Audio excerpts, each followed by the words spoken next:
Market क्या कल भी ऊपर जा सकता है? अब देखो मेंबर्स, हम लोग डिस्कस करने वाले प्रॉपर निफ्टी के लेवल्स के क्या स्ट्रेटजी हो सकती है। बहुत सारे स्टॉक में न्यूज आ रही है। आप लोगों की क्वेरीज में ज्यादा कवर करने की कोशिश करूंगा क्योंकि काफी लोग पैनिक में हैं।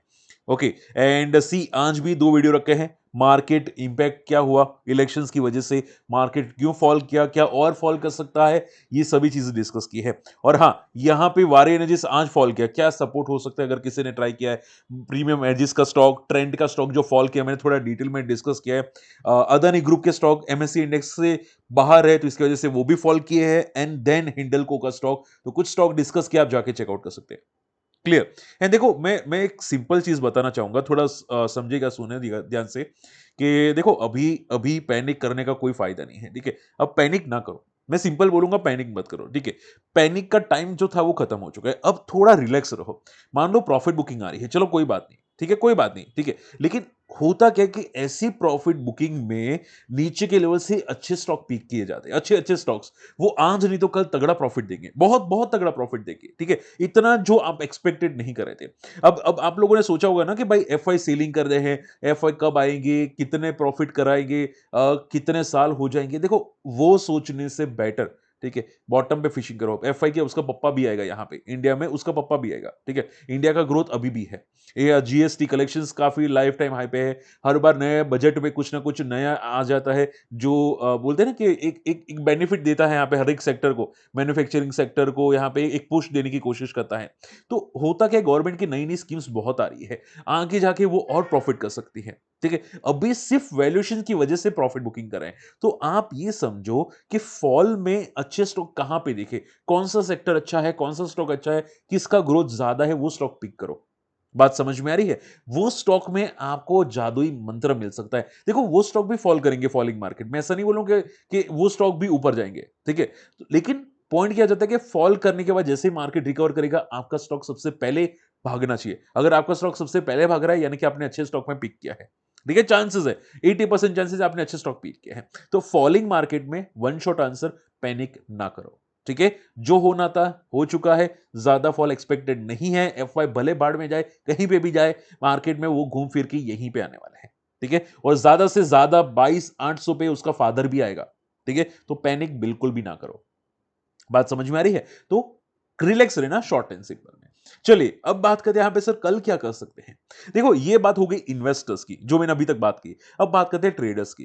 देखो, पहले पहले सिंपल बोलूंगा। देखो, अगर एटलीस्ट वीडियो पसंद करे तो मैं पहले नहीं बोल रहा था वीडियो लाइक करने का, लेकिन अभी कुछ बोल रहा हूं एक दो दिन से। एटलीस्ट आप वीडियो ट्रेंडिंग में लाओ, दूसरे लोग देखें। आप लाइक करोगे तो थोड़ा ट्रेंडिंग में आएगा।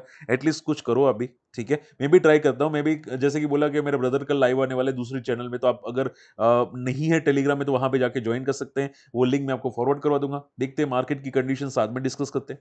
ठीक है, चलिए, अगर बात करनी चाहिए निफ्टी में, तो निफ्टी काफी खराब क्लोजिंग थी।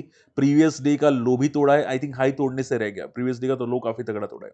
तो अगर स्टेबल ओपन होता है, आज का लो तोड़ता है, तो निफ्टी और फॉल कर सकता है। निफ्टी फिर 24,000 तक जाता हुआ आपको दिखाई दे सकता है। आज की क्लोजिंग सीरियस नोट पे नेगेटिव थी। ठीक है, अगर मान लो गिफ्ट निफ्टी आपको थोड़ा सा गैप अप दिखाई दे तो उसको भरोसा मत करना।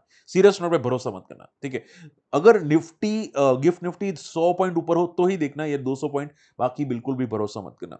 अगर गैप अप जरा सा भी ओपन होता है तो भी फॉल आ सकता है, स्टेबल ओपन होगा तो भी फॉल आ सकता है। और अगर बहुत ज्यादा गैप डाउन ओपन हुआ, बेस्ड ऑन द यूएस की रेट कट है, आई एम श्योर आप लोगों को याद होगा, मैंने दोनों वीडियो में कवर किए हैं। तो अगर बहुत खराब रेट कट की न्यूज आई या कुछ ज्यादा नेगेटिव न्यूज आई, डाउ जोन्स गिर गया, निफ्टी 24,000 के नीचे ओपन हुआ, तो हम लोग वेट एंड वॉच करेंगे, तो हम लोग पैटर्न देखके ट्रेड करेंगे। ठीक है, बाकी रिलैक्स रहना, और ट्रेड करने के लिए दो बार सोचना पहले। ठीक है, चलिए, मैंने आपको समझा दिया है स्ट्रेटजीज कल की। सेम चीज है, बैंक निफ्टी में भी फोकस कर सकते हैं। बैंक निफ्टी आज थोड़ा कम फॉल किया है, और आपको शॉर्ट करने के लिए निफ्टी ज्यादा फोकस करना है क्योंकि मार्केट में ज्यादा फॉल कर रहा है निफ्टी। ठीक है, आप देखो, मैं सिंपल बोलूंगा, अगर निफ्टी में कोई ट्रेड कर रहा है ना, ठीक है, आप ये समझो, आप ये देखो कि कौन ज्यादा फॉल कर रहा है, निफ्टी फॉल करे, बैंक निफ्टी। मान लो मार्केट फॉल कर रहा है, ठीक है, आपको दिखाई दिया मार्केट फॉल में सबसे ज्यादा निफ्टी ने फॉल किया, 0.60% निफ्टी ने पॉइंट ज्यादा फॉल किया। बैंक निफ्टी कॉस्ट स्टेबल है, बहुत ज्यादा फॉल नहीं किया। तो शॉर्ट करना किसको बनता है? निफ्टी को। क्यों? क्योंकि वो सबसे ज्यादा फॉल कर रहा है, वहां पे नेगेटिव ट्रेंड ज्यादा है। तो आप ये मत सोचो कि सर बैंक निफ्टी फॉल नहीं किया तो मैं उसको शॉर्ट करूंगा, नहीं। ठीक है, जो ज्यादा फॉल करे उसको शॉर्ट करो। निफ्टी अगर फॉल करे तो उसको शॉर्ट करो। कल मान लो बैंक निफ्टी ज्यादा फॉल करता है as compare to Nifty because of the US rate cut, तो उसको ज्यादा शॉर्ट करो। ठीक है, तो ट्रेंड ऐसा होना चाहिए। अगर मार्केट भाग रहा है, ठीक है, मोमेंटम करे अपसाइड पे, तो कौन सबसे आगे है, तो क्या मान लो बैंक निफ्टी, तो bank Nifty buying buying side पे फोकस करो। पैटर्न देखो 1 मिनट चार्ट के अंदर, पैटर्न क्या बन रही है, क्या कोई ट्रेड ब्रेकआउट कर रहा है, अगर कर रहा है तो ट्राई करो। ठीक है, सिंपल बात है, सिंपल लॉजिक है। ट्राई करो 1 मिनट चार्ट के अंदर, आपको ज्यादा बेनिफिट होगा। ओके, एफआई की सेलिंग आज भी है, तगड़ी सेलिंग है। ये सेलिंग रुकने का नाम नहीं ले रही है, मुझे नहीं लगता कि जल्दी रुकेगी। एंड आज यूएस की फेड की पॉलिसी आने वाली है, रेट कट क्या होगा वो देखना पड़ेगा। आई थिंक आई अजब, जहां तक मैं गलत नहीं हूं, आज लेट नाइट आएगा। ठीक है, अगर मैं गलत हूं मुझे कमेंट में करेक्ट कर सकते हैं। ठीक है, अगर लेट नाइट आया तो पता चल जाएगा। ठीक है, ओके, तो देखते हैं यहाँ पे क्या होता है। लेकिन बैंक ऑफ इंग्लैंड की बात करें तो वहां पे रेट कट हो चुके हैं।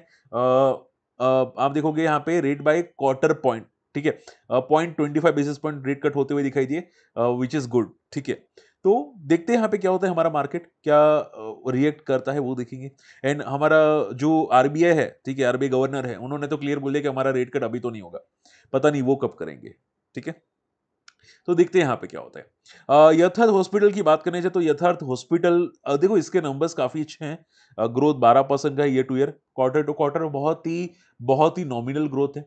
फंडामेंटली स्ट्रॉन्ग आप देख सकते हैं कंपनी है। और जितने भी हॉस्पिटल स्टॉक्स है, अगर अगर फंडामेंटली स्ट्रांग होते हैं ना, मेरे हिसाब से आपको वो स्टॉक रडार पे रखना चाहिए लॉन्ग टर्म के लिए। अगर डी बी पाता है तो क्वालिटी स्टॉक्स होता है, हालांकि रिकमेंडेड नहीं करूंगा, लेकिन ऐसे ऐसे स्टॉक क्वालिटी होते हैं। अपोलो हॉस्पिटल या अर्थात हॉस्पिटल्स, आप देखोगे ये स्टॉक लिस्टिंग के बाद 300 का स्टॉक 650 तक जाता हुआ दिखाई। अब ऐसा नहीं कि कल आप कूद के ले लो स्टॉक में, नहीं ऐसा नहीं। स्टॉक को डी पी पाने दो, एक बार डी पाए, प्रॉफिट बुकिंग आए, वहां पे आपको सबसे ज्यादा बेनिफिट मिल सकते हैं। तो जिसका फ्यूचर ग्रोथ स्ट्रांग हो उसको पिक करो।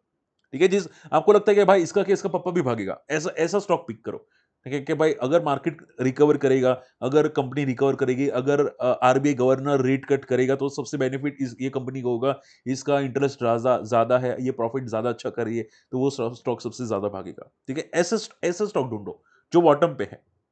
ओके, इरकॉन की बात करनी चाहिए तो इरकॉन के भाई सीरियस नोट पे बहुत बेकार नंबर है। इरकॉन आरवीएनएल, आज दोनों में नंबर डिस्कस करूंगा, बहुत ही तगड़े बेकार है। 18% का डिक्लाइन है, और ये बंदा काफी ऊपर ट्रेड करा है। अब ऐसे मार्केट के अंदर अगर ये स्टॉक लाइफ हाई पे ट्रेड करता, ठीक है, लाइफ हाई पे ट्रेड करता, तो भाई ये सीरियस नोट पे 10-20% की सर्किट मार देता, जो भी इसका सर्किट प्राइस है 10-20% की मार देता। लेकिन अभी के लिए ज्यादा पता नहीं ज्यादा फॉल करेगी नहीं, चांसेस तो मुझे नहीं लगते। हाँ, 2-3% फॉल कर सकता है, 200 तक जा सकता है, लेकिन यहाँ पे सपोर्ट है 200 के आसपास, तो शायद ज्यादा फॉल ना करे। बाकी नंबर्स तो मुझे सीरियस नहीं, घटिया नंबर लगे हैं।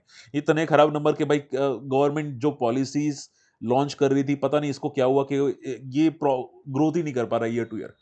ठीक है, तो पता नहीं बेकार चीजें हैं।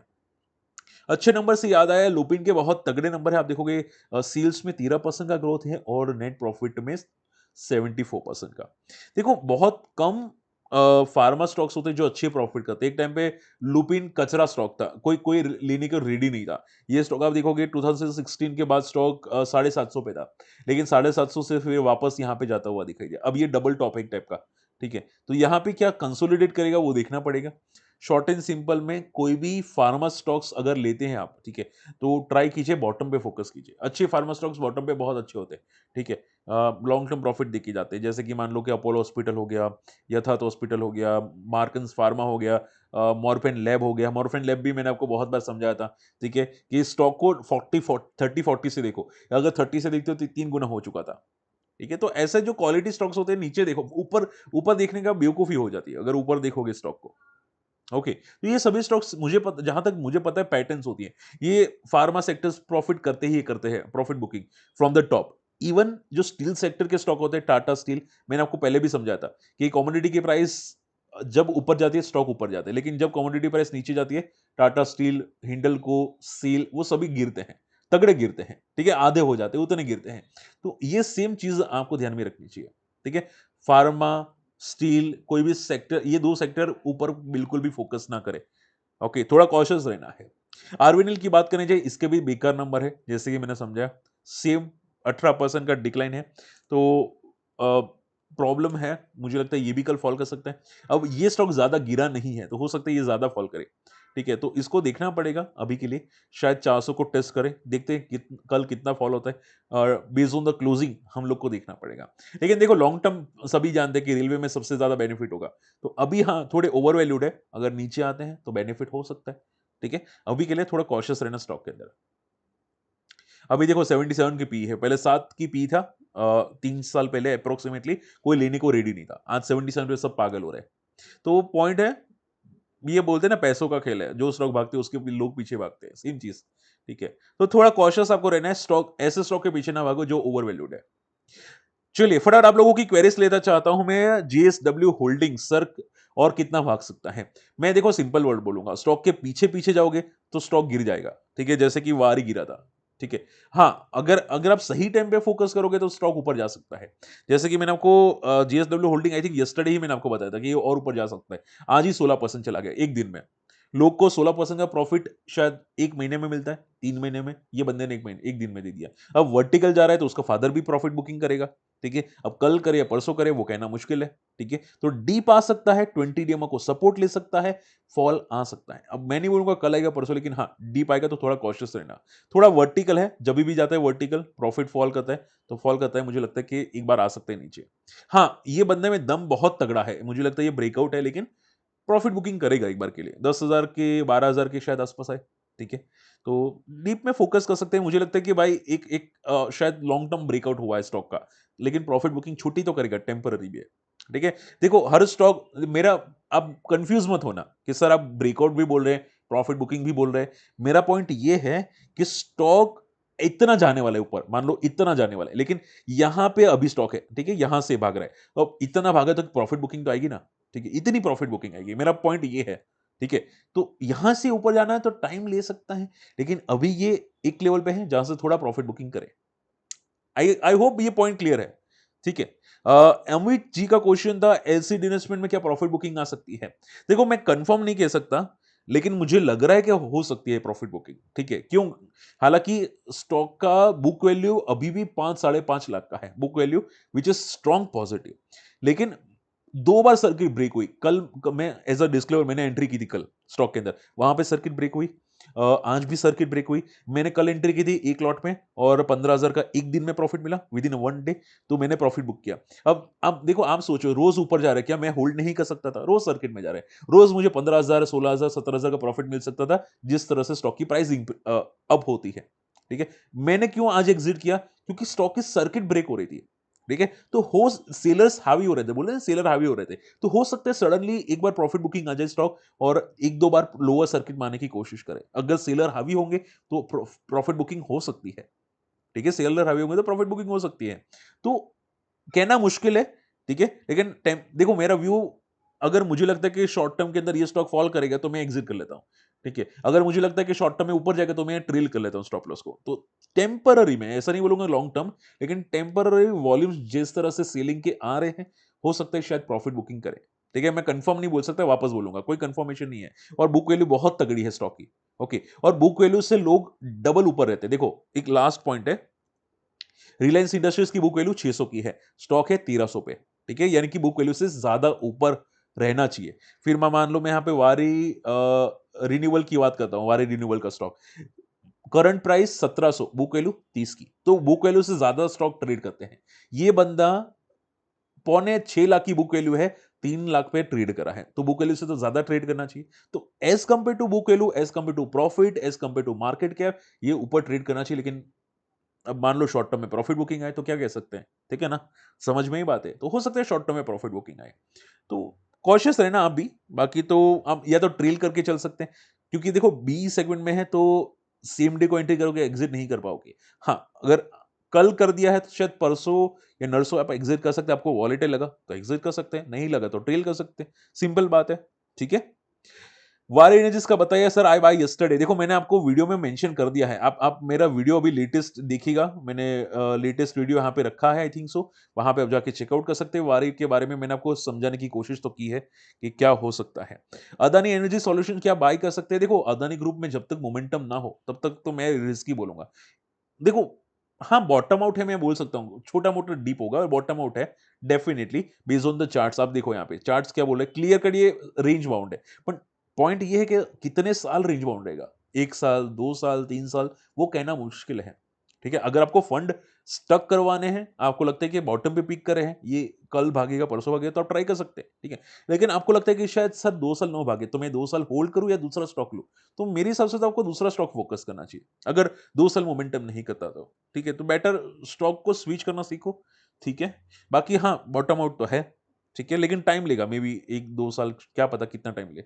ओके, चलिए, good analysis sir, thank you so much. Okay, उसके अलावा एलसीड मैंने बता दिया है। पॉलीप्लेक्स मुझे किसी ने पूछा था, आई आई डोंट नो किसने पूछा था। पॉलीप्लेक्स यहाँ पे है, एक सेकेंड है, जस्ट अ सेकेंड, देखो यहाँ पे। सर पॉलीप्लेक्स का व्यू बताइए, तो बता देते हैं एक बार के लिए, पॉलीप्लेक्स क्या कर रहा है। आई थिंक पॉलीप्लेक्स का रिजल्ट अभी भी नहीं आया है, अगर मैं शायद, यहाँ, यस यस, पॉलीप्लेक्स का अभी भी रिजल्ट नहीं है, तो रिजल्ट के बाद देखो क्लियर आइडिया होगी। ओके, रिजल्ट अगर अच्छे आए हैं, अगर अच्छे आते हैं, तो मुझे लगता है ये बाउंस अब ये अब शायद ये मोमेंटम करना चाहिए, अगर अच्छे रिजल्ट आते हैं तो देखते हैं यहाँ पे क्या होता है। लेकिन for me, wait and watch हो सकता है स्टिल, रिजल्ट देखते क्या होता है। ओके, एक क्वेश्चन था यहाँ पे एंजल वन का। ठीक है सर, एंजल वन को कवर कर दीजिए। ठीक है, सर का जो नाम है, ओके, तो एंजल वन कवर कर लेते हैं, जो मैंने आई थिंक लॉन्ग टर्म के लिए डिस्कस किया था। देखो, छोटे मोटे करेक्शन है, 4-5% का करेक्शन, अगर साल भर का व्यू हो, मेरा तो साल भर का है, तो आप पे डिपेंड करता है आपको क्या व्यू है। तो मुझे छोटे मोटे करेक्शन से डर नहीं लगता। ठीक है? स्टॉक, जैसे कि मैंने बोला, मार्केट में करेक्शन से तो अच्छे स्टॉक भी फॉल करेंगे, ये भी फॉल कर रहा है, टेम्पररी फॉल है। ठीक है? लेकिन अगर बंदे में दम होगा तो सबसे पहले यही ऊपर जाएगा। ठीक है? तो आप ऐसा देखिएगा, ज्यादा पैनिक नहीं है। मैं आपको सपोर्ट बता देता हूं, 2750, 2500 का स्ट्रॉन्ग सपोर्ट है, जो हो सकती है शायद ब्रेक ना करे। अगर 2500 को ब्रेक करता है तो थोड़ा टेम्पररी प्रॉब्लम क्रिएट कर सकता है, लेकिन चांसेस है 2500 ब्रेक ना करे। Okay, NMDC bonus impact, bonus is coming, bond, I think bonus की बात कर रहे होंगे। तो आई थिंक, अगर मैंने देखा नहीं है, देखो मैं अभी टिप्पणी नहीं कर सकता बोनस है कि नहीं, तो मैं अभी कुछ टिप्पणी नहीं कर सकता, आप कल मेंशन कर सकते हैं, मैं एक बार देख लूंगा। और एक्सीकॉम का सर की मुझे क्वेरी आई थी कि एक्सीकॉम का जो स्टॉक है क्या हो सकता है। देखो, मैंने एक्सीकॉम को थोड़ा स्टडी किया है। ओके, कंपनी थोड़ी टर्न अराउंड हो रही है, ऐसा लग रहा है मुझे, पहले इतनी अच्छी नहीं थी, अभी टर्न अराउंड हो रही है, तो हो सकता है कि ग्रोथ करे कंपनी आगे जाके, अच्छा ग्रोथ करे। ठीक है? लेकिन अभी के लिए स्टॉक में आई थिंक रिजल्ट बाकी, एक बार चेक कर लेता हूँ, सी, यस, रिजल्ट बाकी है, तो रिजल्ट के बाद स्टडी कीजिएगा स्टॉक को, बंदे में दम तो है, फंडामेंटली स्ट्रांग है, और ज्यादा भागा हुआ नहीं है, हो सकता है ऊपर जाए, 500 का रेजिस्टेंस है। लेकिन रिजल्ट के बाद ज्यादा डिटेल में डिस्कस करेंगे कि रिजल्ट के बाद शॉर्ट टर्म में कहां जाएगा, लॉन्ग टर्म में कहां जाएगा। ठीक है? लॉन्ग टर्म तो पॉजिटिव है, लेकिन शॉर्ट टर्म कहां जाएगा। ठीक है? चलो, आई होप आज का वीडियो पसंद है, समझ में आया, वीडियो शेयर कीजिएगा, लाइक कीजिएगा, एटलीस्ट सपोर्ट के लिए। और अगर इन्वेस्टर्स कम्युनिटी को ज्वाइन करना है, हमारी लिंक से अकाउंट ओपन कर सकते हैं आप, अपने फैमिली मेंबर्स, ब्रदर, सिस्टर, किसी का भी अकाउंट ओपन कर सकते हैं हमारी लिंक से। याद रखना होगा, लिंक यूज करना होगा, और लिंक मैं आपको वीडियो के डिस्क्रिप्शन कमेंट्स में प्रोवाइड कर दूंगा, जेन्युइन लिंक है, कोई कोई टेंशन लेने की जरूरत नहीं है। हम लोग रजिस्टर्ड है, तो टेंशन लेने की जरूरत बिल्कुल भी नहीं है। ठीक है? मिलते हैं अगले वीडियो में, तब तक के लिए गुड बाय, जय हिंद।